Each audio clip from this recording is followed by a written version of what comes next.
All right. Hello and welcome everyone to the Friday show. You made it. Now, last Friday, we obviously didn't have a show because we were at the Techno Security Conference all week. And Friday was my travel day. There's no way I would have made it back. And doing a podcast live from me driving the car on the way back it would end up horribly bad and pretty ugly and scared my wife terribly to death, which I do anyway driving. That's just the way it works. Anyway, hey, welcome to the Friday, you guys. You made it. Welcome. I'm curious if you're here, say hi down into the chat. And I forgot to tell my two guests that we were having little issues in the green room or the backstage area, whatever you want to call it, of techno nerd stuff. You guys should be able to see comments and reactions to the live audience back in there. And then we have a private chat also. Yeah, we can talk about people also in there. There's a private chat with just us for back in there. If you guys can see that in the chat areas. So there was our catch up from Green Room. How are you guys doing? It's can you guys believe it's like the middle of June already? It's literally, I'm looking at the date. It's the 14th, and we're halfway through June.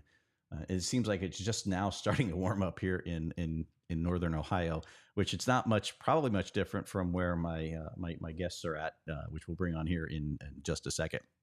But again, like I said, we were at Techno last week. That was absolutely awesome. Lots of fun there.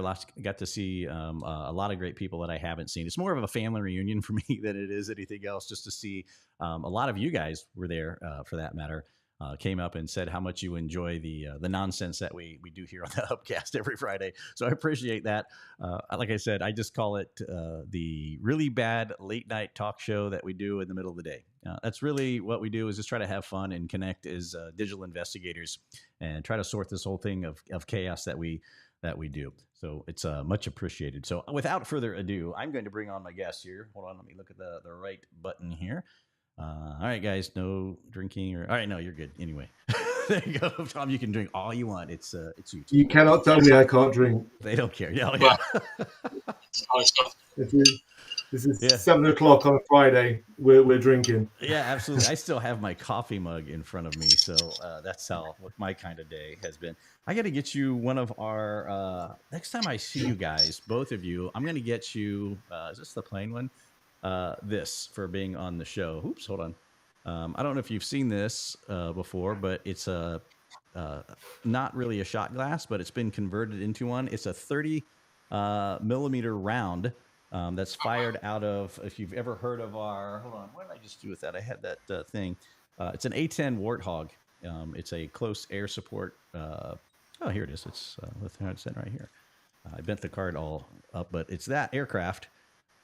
This shell was actually fired out of it, and we make shot glasses out of it. And I'll send you guys these fun things. So then you can really drink properly on a Friday. How's that? That's awesome. Awesome. Yeah, I've got a 30 cal bullet that was converted into a bottle opener. When you go to the local pub and you open up a bottle with a 30 cal, it's get people looking at you. A bit suspicious. Yeah. Yeah, especially over there where firearms aren't really all that common, right? Yeah, definitely, yeah, exactly. Well, hey guys, welcome to the show. I appreciate you guys taking time out of your Friday evening to come on and chat with me a little bit, and to the chaos of really the unscripted show that we just do, and we just come on here and have a little bit of fun. So welcome to the show. I appreciate it. Thank you. Thanks for having us. Yeah. Hey, Liam and Tom, I'm going to let you guys kind of talk about yourselves just for a little bit. Introduce yourselves to our audience. And Liam, I'm going to start with you, if you don't mind.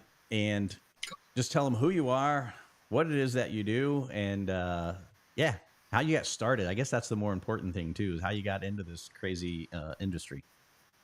Yeah, of course. Oh, well, thanks, Kevin. So I'm Liam Owens. I'm a doctor in AI, the geek, I guess, or one of the many geeks here at One. A little bit about me. So CEO and founder of Semantics 21. I've been training through all my life. I was a massive CSI geek. I love CSI. Everything that they made possible, drop a phone on a table and suddenly everything gets extracted. That's what I wanted to do. All that kind of sexy kind of forensics, that was the big thing. So undergraduate degree in digital forensics. During that time, I had the privilege of working in one of the greatest forces here in the UK, the Staffordshire Police. Loved it, loved what they do. They're a team of wonderful people, just like all the investigators we were with, absolutely phenomenal. And, you know, from there, I was offered to do my PhD and bypass my master's, become a doctor specialising in digital forensics and artificial intelligence, which was really novel, new at the time. So completely uncharted territory back in 2009 through 2014 when I did my PhD, and taught digital forensics at Staff Uni at the time. Loved it. While walking around working with staffs in different forces. One thing that came about there was being exposed to all this fantastic research of, you know, facial recognition, image comparison, all this wonderful AI that we now see more every day, but over there was still sort of very, very new, not really out there. But nothing was getting into forensics, and that frustrated me because you've got heroes across the world doing the most difficult jobs in the world, or some of the most difficult jobs in the world, definitely. And they didn't get helped by all this fantastic AI that was going out to all the big boxes in terms of, you know, commercialization for, you know, cars and, you know, shopping, etc. Sure. So I really wanted to help there. So I created Semantics 21. And the aim was to bring the forces, well, two things: bring forces to the 21st century, hence the 21, and also to bridge what we call the semantic gap. So I'm a geek. Hopefully the geeks understand that, know what I'm on about, but it's a Terminator effect. You know, what separates us from the machines, the abilities that we as humans can learn and can adapt without having pre-knowledge, by just simply, you know, experiencing, and by that experience being able to make decisions on our own and make things better. So by bridging that semantic gap and then bringing forces 21st century. But the crucial aim for me really is to do what we can to tackle child abuse. And that's really the big focus of S21. So we started S21 in 2015, and it's just strength to strength, and we love working with all the people out there. It's a dream come true to work with amazing people doing amazing work. So that's really about me. I don't want it to be about me. And great team here doing phenomenal work, and we're just proud to help. Really proud to help and do everything we can. That's awesome. That's awesome. Megan is noticing. Hang on, let me publish this view here real quick. There you go, so we can bring the chat up onto the screen. Oh, she noticed. Yeah. We're all nerds, so we all notice the nerdy little things that are hiding in somebody's background. Yeah. And if yeah, you can kind of see it back there. Thank you. There is actually The Shining as well, just that way. Just above my shoulder, you got Johnny Depp and not Johnny Depp, Christ, Jack Nicholson in The Shining just below as well. Oh, no kidding. Here's Johnny, yeah, the little white head there. That's what it is. So, yeah. I'm a bit of a geek. I can only apologize. It's just a bit of a geek all the way there. Yeah, I mean, hang on. I just got to step aside a second. There's no really. I mean, there's lightsabers for crying out loud that are hiding back there in the background. So that's what it is. I think Tom had a jump stage moment. We call that in the rock band world. He went stage diving. So he'll be back here in just a second, I'm sure. At some point, come back. Awesome. So. Yeah. Oh, great. We got some people here from Arizona, and yeah, there you go. All right. I wonder if we have anyone. Has anyone actually joined us from anywhere else than the U.S. other than yourself? I wonder. We'll give them a second. Now, the challenges with this is we're on about a 15-second delay, and that really does nothing for us. We can't. It's not like we could beep out if we start on a swear tangent or anything like that. But so when we do ask a question, we just have to wait a few seconds to pop in there. Hey, there he is. We thought we lost you, and you just decided, forget this. This show's too boring. I'm going to go drink. Yeah, absolutely. Yeah, absolutely. Yeah, I've heard Liam talk so many times. I don't need to watch this again. No, I'm currently. You said the weather's picking up where you are. I'm currently in Nottingham, which is in the middle of England, and we've had the worst summer so far. And we are literally on the edge of a storm that's just taken out the whole of the internet for the house. So the kids are downstairs. I can shout. They're going. The Xbox has just gone off. I know something's gone wrong. My broadband dies. So yeah, I apologise about that. We should be good. No worries. That's the joys of doing a live show. It's just you never just know what's going to happen. That's part of the fun. I know. Yeah, I've now got the sun coming out, so I've got the sun coming through a window, and I'm like, this is really, very difficult. So, In yeah, I England, it's apologise for the vampire. lightning. Yeah, The sun. suntan. This is really nice. Yeah, I'm going to town whilst I'm talking to you guys. So, uh, yeah, I assume you've asked Liam who he is, and yeah, he's geeked you out. I'm nowhere near as geeky as Liam. Yeah, my background is in policing. So I was a police sergeant at Nottinghamshire Police for 17 years. I ran a high-tech crime unit. So we always used to say if your seized evidence had a battery or a cable or a plug connected to it, it was my team that investigated it. So we had the free reign to do whatever we wanted. So we detected things like Cellbrite before they were creating a Cellbrite kit for downloading phones. We realized in the commercial space you could buy a new phone and could plug a phone into a box and it extracted the data and put it onto a new phone. We thought that's quite cool. Policing could benefit from that. So spent a lot of time backward engineering other people's kit to really push forensics on. Always been a massive Apple fan, so left policing in 2017 to work for Blackbag Technologies, obviously based down in California. Loved working with those guys, did lots of traveling, was part of their sales team. And then they were acquired by Cellbrite, so worked for Cellbrite. Again, very sales based, but I've known Liam for many years, and I like the mission of what Semantics 21 are trying to do. So it was kind of right, let's leave the traditional sales role at a Cellbrite company. Great guys there, but let's go and try something else and see if we can elevate our tools to get them into the hands of investigators. It's the area I think forensics has probably been a bit stale in the past. Probably the most important crime to investigate. It's the hardest, but most rewarding. So we've got some tools that we wanted to get into the hands of investigators to help them. So yeah, I'm definitely more cop than sales. And like I say, definitely not as geeky as Liam and the rest of the engineers here. He is. If he wasn't before, he is now. I promise. Definitely. You're slowly converting him over. Yeah, that's all. Yeah. I learned my lesson, Kevin, when you'd sit in some of the calls, the developers and the team, you'd say, okay, just explain to me how does that work? And then 3 hours later, having a maths lesson and a science lesson, I'm like, I'm not going to ask again. Just show me the product at the end. I need to just draw me a picture of what's happening. Don't tell me the maths. Yeah, that's right. Yeah, don't ask ever developers those kind of questions. But then Tom goes the other way, and he said he's like he has these dreams, and he wants these dreams to come true.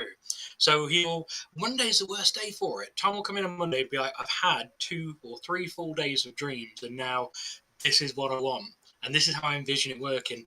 Don't know how it's going to work, but you make it work, and it's a great challenge to have, and we love it. Yeah, That's we awesome. do love it. Yeah, he's great. As long as his dreams are on the technology side of things, you should be fine in those meetings then, right? nothing too off the wall.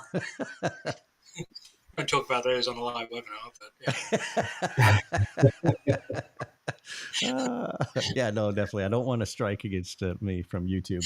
We haven't got one yet. And hopefully after this one, we don't get any as well. So that'd be great. Oh, hey, I forgot to tell everybody also, in my intro, is we typically broadcast out onto 4 separate networks. I'm sorry, all simultaneous, which we're back to that. We couldn't do that while we were at Techno last week. Just the internet connection was really poor in the conference hall. But we're broadcasting out to YouTube, to LinkedIn, to Facebook, and to Twitter/X, depending on if you ever refuse to call it X or whatever it is that it is. But we're broadcasting out to all of those currently. Now, we can see chats when they come in from YouTube. I saw one the other day from X. I don't know how it happened. I didn't think we had that type of integration, but we can also see Facebook. Sorry, LinkedIn, tell Microsoft to open their API and we'd be able to see those chats, but they're not doing it. Yeah, and Megan even refuses to call it X. She's just like, I'm not doing it. No way. So that's where we're broadcasting out. So if you guys have a question for these guys anywhere through the conversation as we get into it, please, by all means, just drop it into chat, and I'll scour the other ones if they don't make it in, and I'll get them to you guys so you can answer those questions that might come in. So hey, I was perusing the website the other day. I love the style that you guys have on it, and with the little kid with the cape running on the very first page. That's pretty awesome. what you guys have done with that. Because, and to me, obviously, I started digital forensics back in 2002 or 2001, something like that. And, that was probably 98% of our was dealing with CSAM type material. And you guys have made this so much easier to deal with. And you've seen the trends over the years, as where things are going. And what do you guys see as some of the top challenges or the trends in the industry that you're seeing come up? Preferably here in the near future. Do you see anything that's coming up or any challenges that the industry faces right now? Tom, do you want to go first? Or Yeah, I think the biggest trend we're seeing is just the sheer volume. yeah, I think we even look at Apple with their latest advertisements. They want everyone to use cloud storage, use your iCloud drives. Therefore, they don't want you deleting anything. So, as devices continue to take more pictures, better quality pictures, we're going to look at 3D with now vision becoming a big thing. It is sheer volume, and I think we talk to cops now, and they're saying my investigation a few years ago it was 10,000, 50,000, 100,000 images. You're not getting to the millions and 3, 4, 5 million. We've had cases this week, 13 million images that need to be reviewed for an investigation, and that's it's unmanageable for a lot of police agencies. And then when they say to the poor investigator, hey, you sit there and you look at page one and you scroll through all those images, and when you get to the end, you're done. It's unrealistic. One, you're going to burn your staff out. It's definitely not an intelligent way of reviewing digital media. So volumes is always going to continue to grow. Now, luckily, the technology has improved. And I know everyone's going to be sick and tired of everyone banding around AI. It's been a thing now for a few months, years, where everyone's saying everyone's got AI, every product has AI. But it's true. The AI isn't going to replace a human. Let's get that right. But the human that uses AI will replace the human that doesn't use AI, because it's there to make you more efficient. So to deal with volume, we have to use clever search technology, and artificial intelligence is that. And it's a filtering technology. That's how we've designed it to look for various different objects, from white collar crime to CSAM. Our AI can detect about 70 or 80,000 different objects. So it's considerably bigger than what most of the tools would even consider using. And that's the way you've got to go. So we know volume is going to be a problem. And then obviously within the CSAM world, we know the biggest issue is artificial generated synthetic media, where we're now seeing not only the AI generating material, that some people may have this notion that a child being generated by an AI, there's no true victim. Well, the AI had to learn from something. There was a victim when the AI was learning. We know most offenders, when they start at the level of viewing material, they will go on to hands-on abuse. The statistics are quite alarming, how many people that are viewed do go on to hands-on. So that isn't going to be a fix. We're seeing more cases pretty much every week where investigators are finding children in their digital media that are in a CSAM environment where they look like they're being abused. They do their investigation, they manage to locate the child, and then they find out the child's never actually been abused. Their face has been deep faked onto CSAM material.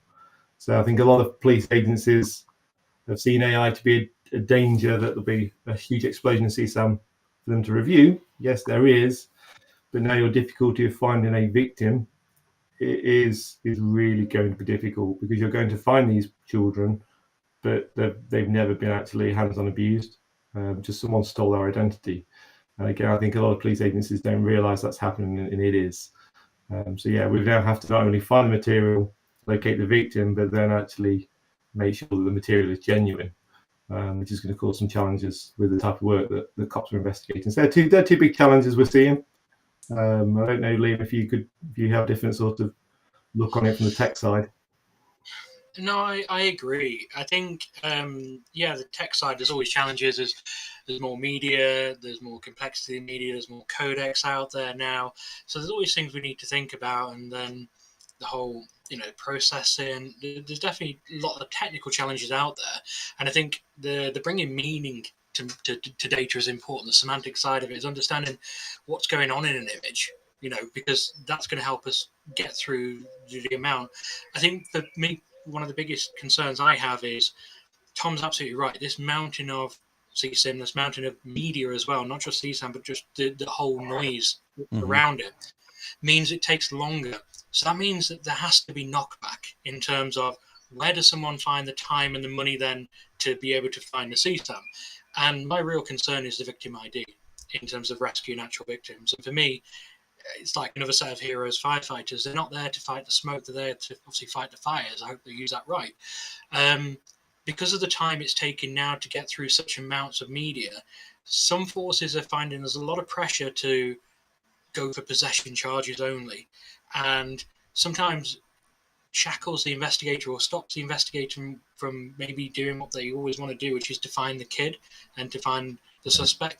And that's the one that really worries me. As we see media get more and more, the costings, the time, the pressure, there still needs to be we did so many cases, whatever else. And I think sometimes there's the real challenge for investigators to say, no, guys, there's victims. I want to find the victims.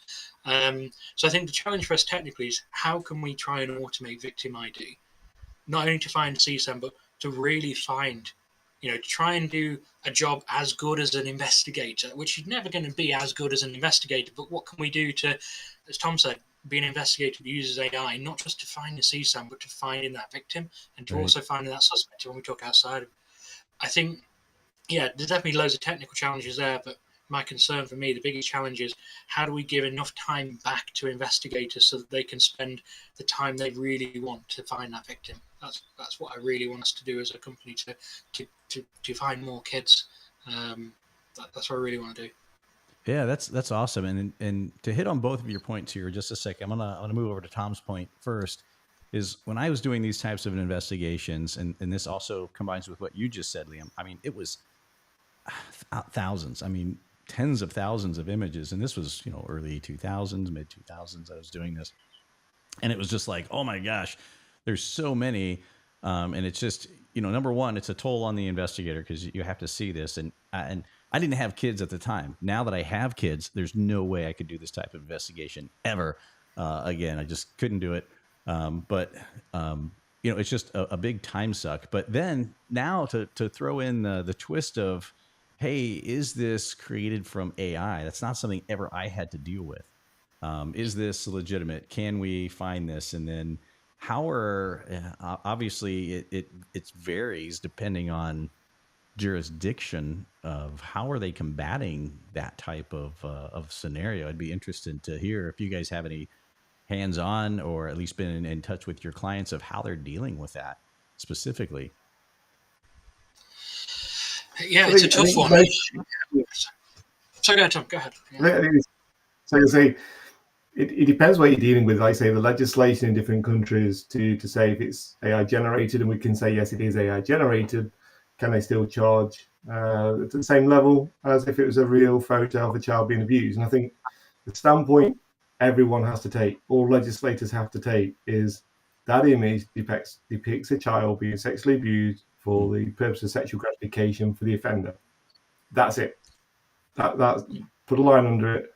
Don't worry if there's a child there that's been abused, because we do know that the AI models have had to learn from CSAM material.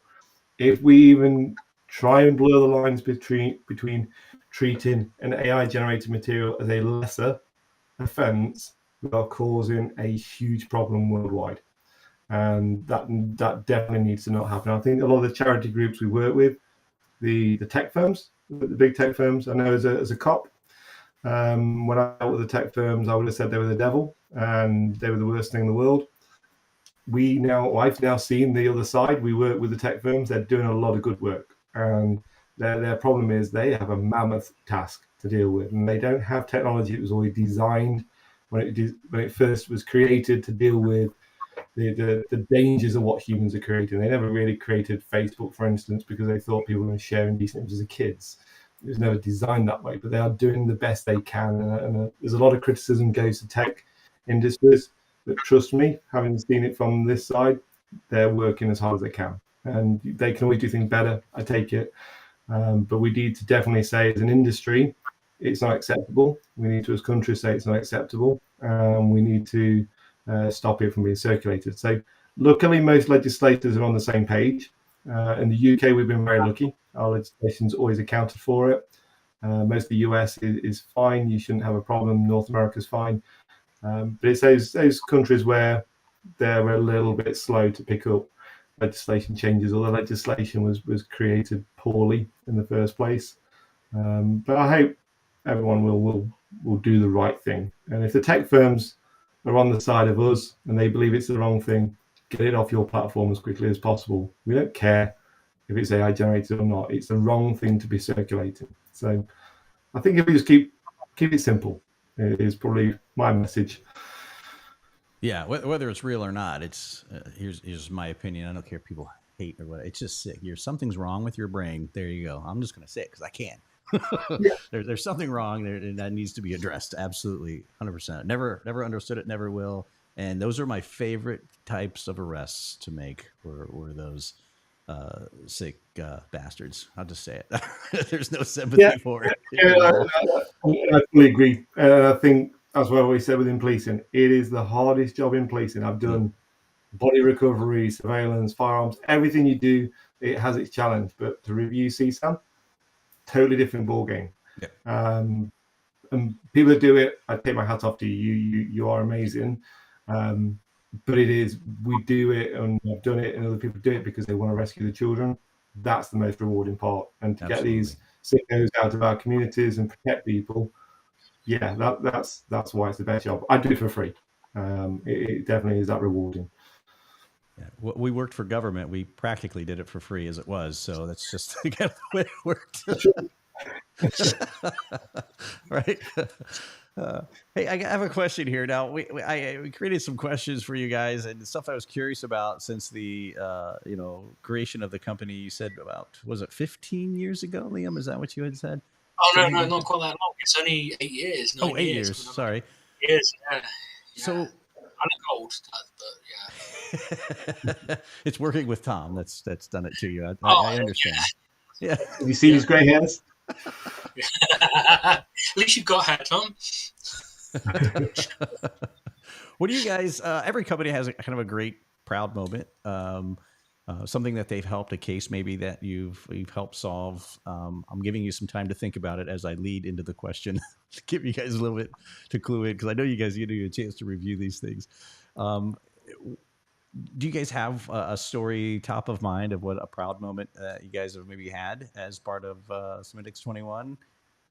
I'll call on Liam first. That way we don't talk over each other. I've got so many. Every time we get an email or a phone call from someone who just took a moment out of their day to say that they helped save someone. We were training in Halifax only 3 weeks ago, and we trained an officer who took the course on the Friday, and on the Monday they went back and they found a victim over a cross-border case with America that they hadn't been able to find, and they said it was just something they learnt on that course that just made that difference. And to be fair with you, we literally fly, we teach, then fly, teach. We don't spend any more than a day anywhere, pretty much, to make sure we can get around all these amazing places. And we were really hanging. I think we were hanging at that time. We were kind of like, it's the flights have got us. So anything like that, and the buzz it creates is unreal. Yeah, there's one moment in particular. I don't know if I can name the force, but I think anyone who's listening, certainly in Canada, will know what I'm on about. There was a really old school user with us, and I say old school. I think they were the third organisation in Canada to ever take our software on, and they're still with us now. They do an amazing job, and they were saying about this investigator, and I think that's important as well. I want to make this point. The software doesn't do it. Okay, we do what we can. The software's there as a tool in the job, but the real hero, and that's why we do it everywhere. The hero is the investigator that sits behind that keyboard and makes that decision to click that button, and makes that decision to use the software, and makes that decision to think something's not right. So really, it's not about us. It's about, I want to give it back. It's the investigation. This is an example of one of those stories.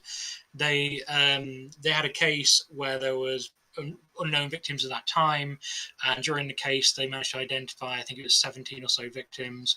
I think it went to 34. I think it went more than that. And they actually personally reached out to each of the different victims to help those victims, and one of them was had a horrible time. They were near suicidal, we're told.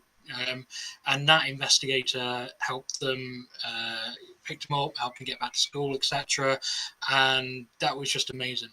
I got the proud moment to go and hear it being spoken at the strategy meetings, and that just brings tears to your eyes.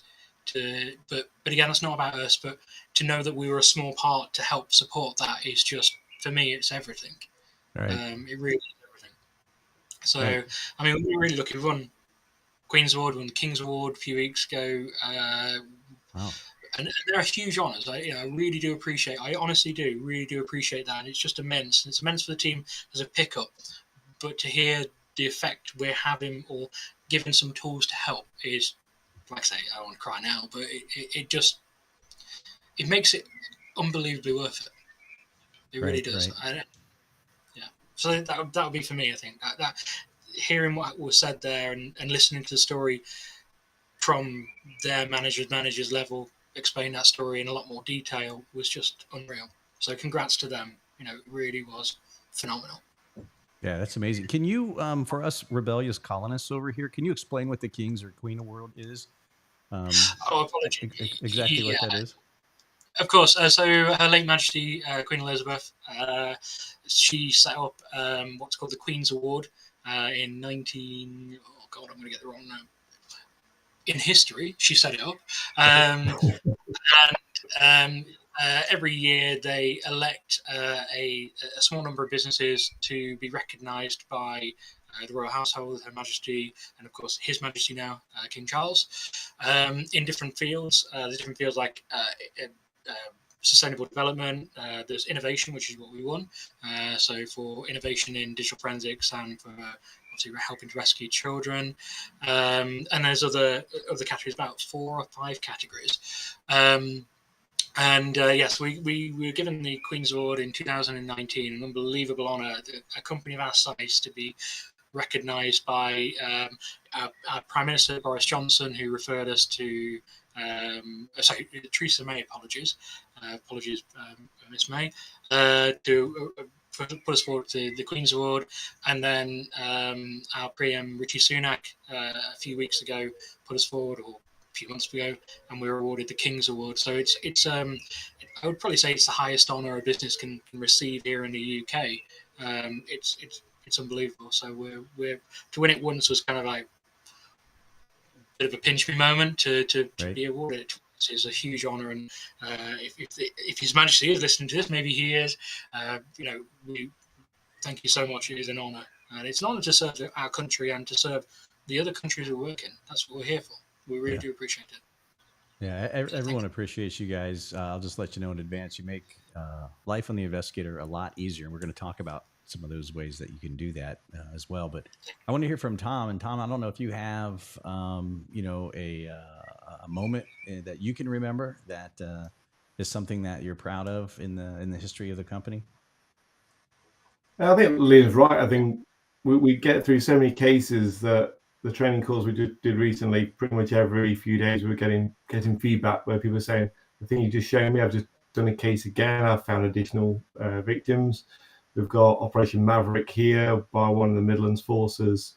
I think they're now up to 75, if I'm not wrong, victims that they've used the software to locate, to the extent where our software has tags. So you tag your victims. And when we were reviewing the case with them to say, okay, how are you using the software? It's great, you've got these victims. But we never even we didn't even think that the case you'd get to 75 to 100 victims. So we had to make changes to the software literally the same day that we found out these problems existed to say, we can make tagging even better and easier for you because of this sheer volume.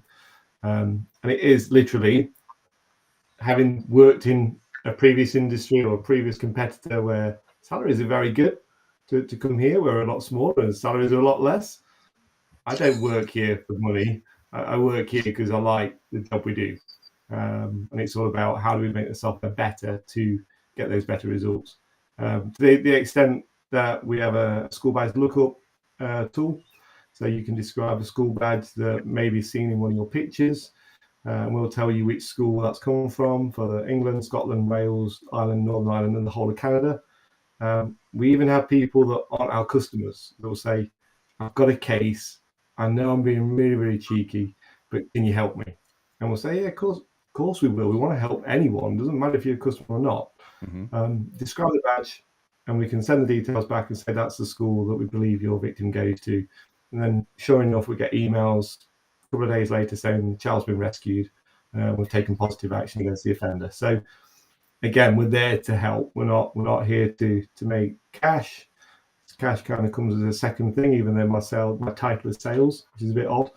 But literally, Kevin, it is every week we have really good positive cases coming back. That's amazing. That's awesome what you guys are doing. Again, kudos to you for that. And I know if there's investigators listening either live or they're watching it in post and after it's aired, this episode, is that it's hard to explain to non-investigators the challenges that you go through as an investigator, having to see those types of things in the image. And I know you guys have a lot of great technology built into your tool. But before we go into that, I have to ask Liam a question. Did you watch the Halo series that was on? I did. Okay. I did. I'm so pleased you brought this up because I've been waiting for someone else to have watched it. Wow. Thank you. Yeah. Yeah, what did I you did. think? No, here's, I'm going to give you my overall opinion. Season 1 was freaking awesome. Season 2, I think they hired new writers because of, I don't know what happened, but towards the end of season 2 it had gotten better.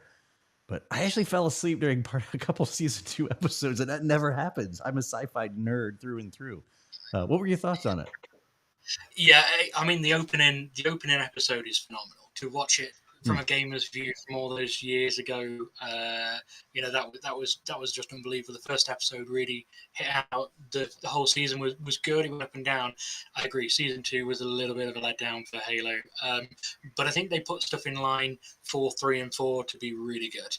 And season 3 I thought was just phenomenal. I thought they got the Covenant right, they got the battle scenes right. But for me, John or 117 or Spartan 117 or Master Chief, whatever we're going to call him, he's a lone guy. He doesn't work with a crew. So I'm I had no spoiler alerts. I think what they did in season 3 makes sense. Yeah. Because I think we're going to see the best of Master Chief. And I am. Thank you for bringing it up because I didn't know. Everyone else I asked, don't watch it. I can't understand it. If they're not listening and they watch it and they just want to talk about Halo, drop me an email. More than happy to have that chat with you. I thought they did phenomenal. Yeah, I thought it was really good. Season 3, just stick with it. If you watch season 2, don't go off it. Stick with it because it ties it all in. I think 3 and 4. 3 was phenomenal. I think 4 is going to go even further. It was just a long wait for season 3, wasn't it? Or was it season 2? The wait was. Which one was the big wait in between them now? I thought it was 3. I think so. I had to go back and watch the seasons again just to go, okay, wait, I got to recap everything. So I can't just do an overall recap. I got to watch them all from beginning to end. Yeah. Tom, did you watch it? No. Go ahead. You're going to have to ask him about Love Island or something like that. I think he's frozen, which is a good time because he can't answer back. Yeah, exactly. We can make fun of him all he wants. And he's just sitting there smiling, casually, relaxed. I don't know if you know Love Island. It's a group of pretty stunning looking men and women that go to a villa and they're kind of like just sexual deviant kind of people, and they have text messages for challenges with each other, and they basically spend the whole time in bikinis. And it's nice, but I won't watch that. No. But Tom's quite into it. I think you cut me off, Kevin, when I was about to say no, I didn't watch it because I'm not as geeky as you two. What? I don't know what happened. Oh, sorry. There was a button right there. We weren't talking about you that short time you were gone. I promise. Unless you watch the replay and find out that we really were, then I lied. So there you go. No, I think I found it's the same trap that clearly you guys at Halo had to watch everything again. It's like when The Walking Dead, you get the next new version of Walking Dead, and you think, what the hell happened at the start? So you start watching that again, and then you don't realize the program was on for about 10 years, and you've now wasted another few years of your life trying to play catch up. So, Right. So you're a Walking Dead fan then? yeah, I did. It's one of those programs, again, brilliant marketing. You watch it from the start, you need to figure out what the hell's going to happen at the end. So you can't not, you have to watch it. So, absolutely. Yeah. Yeah. So that was. Go ahead.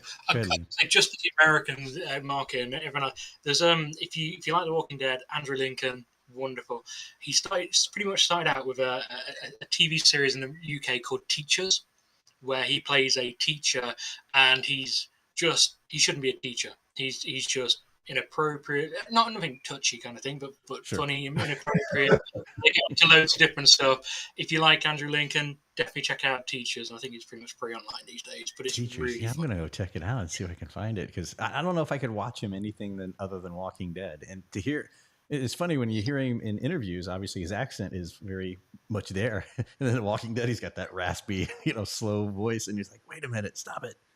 Messes with me completely. But if you guys are in Georgia anytime soon, I know some people that live close to where The Walking Dead was filmed down there. So they can maybe get you, show you where that stuff at. What I was just told was that some of the houses that were in it used to be a closed where you could go in for a tour of that town. And some of the houses were actually sold. The land was sold. And then the person that bought it sold off the individual houses, and people went in and rebuilt them and living in them now. So the houses that were actually filmed as part of the set are now real houses where they're in and people are living in it. How cool would that be? Yeah, this is the house that Rick lived in. I'm in it right now. That would be cool. Yeah, it's amazing how much money they made. And I think if it's true, I read that the reason season 2 was pretty much farm based was AMC cut all the budgets. It was almost going to get cancelled off or whatever else, and that's why they pretty much spent the whole season just at that farmhouse. So I think that's really look at the money they made out of it now. It's unreal, and all the spin-offs. That's cool. Yep, absolutely. And Megan says it's like the Christmas Story house, but for The Walking Dead. Yeah, exactly.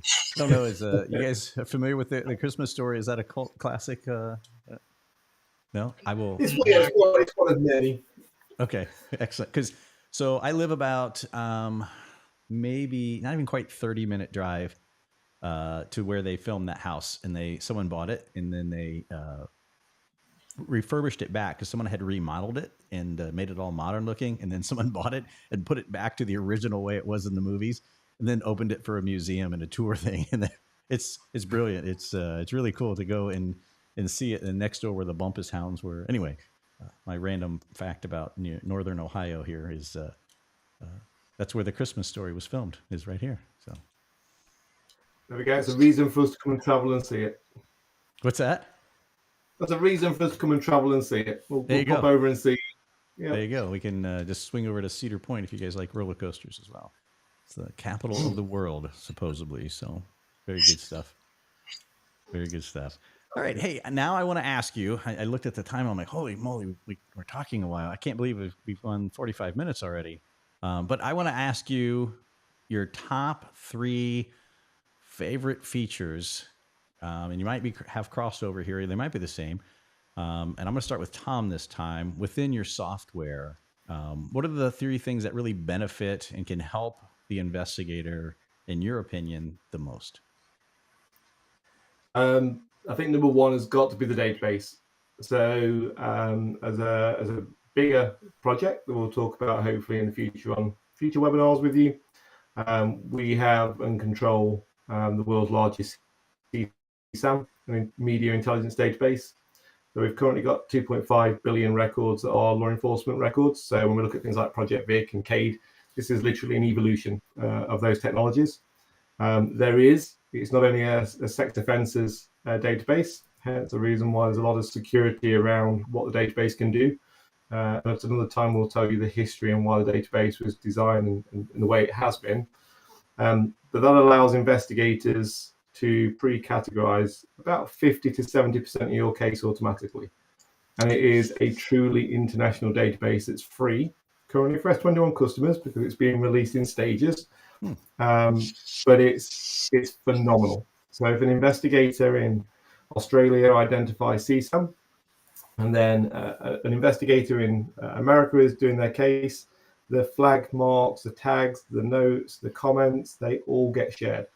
It's a totally offline system because we know most investigators are air-gapped. But it allows you to, one, quickly preview your evidence and find the key evidence, but also if you find a file that's of interest, you'll be able to see who else has seen it and when. So awesome. it is a phenomenal development that we've never seen in the world before. There's nobody else trying to sort of create anything similar. It is limited to the S21 software now, whilst we still build the capabilities and we get the solution working. The nice thing, part of my job is to work with the tech firms, that we're now bridging the gap with the tech firms for tech firm data to come into that same database. So investigators eventually will be able to say these images have come from Sky or Fox News, Facebook, TikTok, whichever the contributing company would be, and they can all contribute their data to the system. It would allow us to have a truly international one point of contact for digital forensics. So it's awesome, and it doesn't cost you a penny to use it. So, or a dollar or a dime. So we've created something with the support of governments to give back. That is probably my favorite capability in the tool. That's very cool. That's very cool. Now, I've posted the link to your website into the chat, and which it should be clickable. And I think up here on the, it's still on the screen. And I'll post this down in the notes below. So if you guys want to learn more about this, you can. And I just want to kind of say that as we're talking, I know people are probably searching. But let me slide over to you, Liam, with those same questions for you. If you had favorite features or the biggest benefits. So I think you asked for 3. I'll go for 3. For me, again, find victims straight away. Find victims is, I believe, as near to automating victim ID that we're going to get for generations, or certainly for 10 plus years, because AI is going to have to start really replicating the human mind beyond what ChatGPT is. Find victims is where at the start of the investigation or any time during the investigation, you can click one window and it talks to you like you do in an interview, where it can say, hey, where does your suspect or where do you think your victims could live? And you can literally have a map on screen. You just say, right, I think they could be around here. And it's okay, no problems. Were there any nicknames of the girls or the boys or anything like that? Names, keywords, school names, whatever you might be interested in. And it's almost like sitting and having a chat with a virtual colleague and saying, well, I know this. Did you go on scene? Did you take any pictures of a family photo on the wall? Yeah, I did. Well, just give me that. Right, there you go.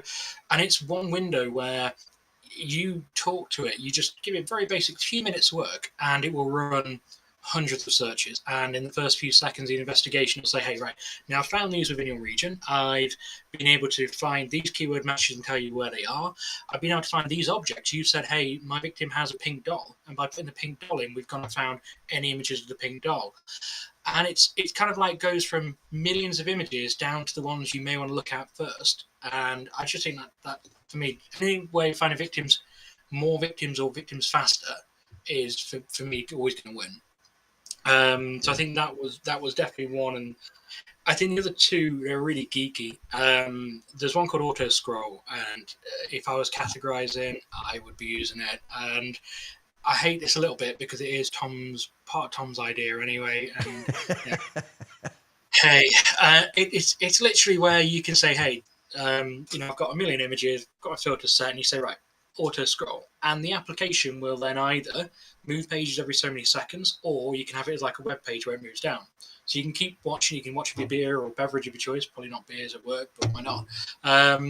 And the moment something comes up that may be notable, you press spacebar or whatever. You say, right, here's my Cat 1, my illegal image, and you hit spacebar and it carries on. And then we know that the majority of media is going to be non-notable material. It's going to be junk, spam, whatever else. So you literally can grade your case in a few clicks while sitting having a copy and that. And it even has a Netflix and chill system built in. I mean, you can't get much cooler than that. Where if you leave it alone for 3 minutes, it basically pauses and says, "Hey, are you actually still here, or are you paying attention to this?" And you can press a button to jump back to where you were, or you can carry it on. But I think one we've done recently, you said 3, so I'll go for the 3 if you don't mind. Triangulation is phenomenal. I mean, this is a CSI. I said earlier on CSI. And I wanted to talk about. I want to mention that one. Kevin, you will like this. This is very cool. Yeah. This is cool. If anyone's ever seen the CSI episode, there's an episode where they've got a video being filmed of a snuff movie, a movie where a person gets killed during the scene of it. And what they do is they look through the window, and through the window they see a part of a building, and they see some other things, and they triangulate where that image was taken or video was taken based on that. It was a CSI Las Vegas episode, for anyone that's interested.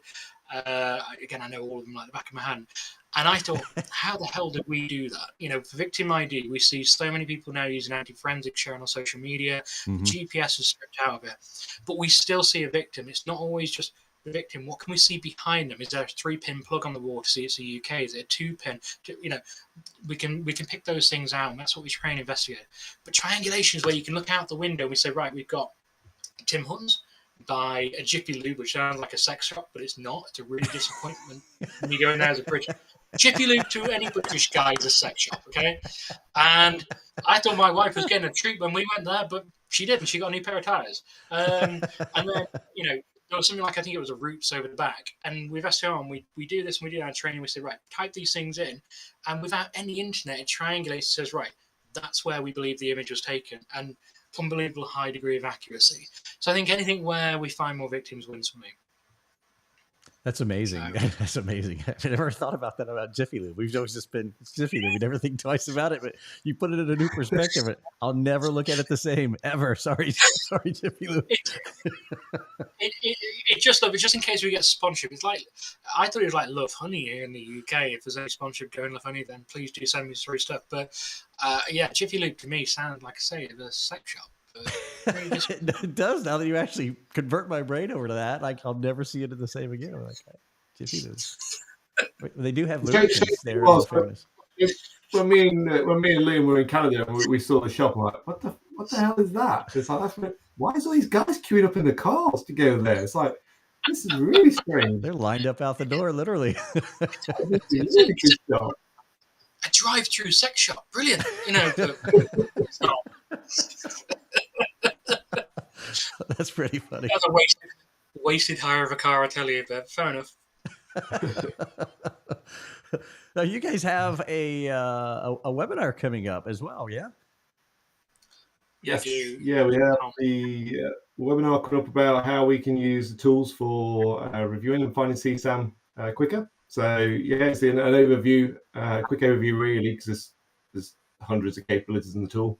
But we'll show you how to use your NICMEC cyber tips reports, use the AI to review and find CSAM that are first generation material. The database, if people are interested, we'll show you how to use the global line database. So yeah, that'll be really good for a good overview if people haven't seen the product as their first sort of look and feel of it.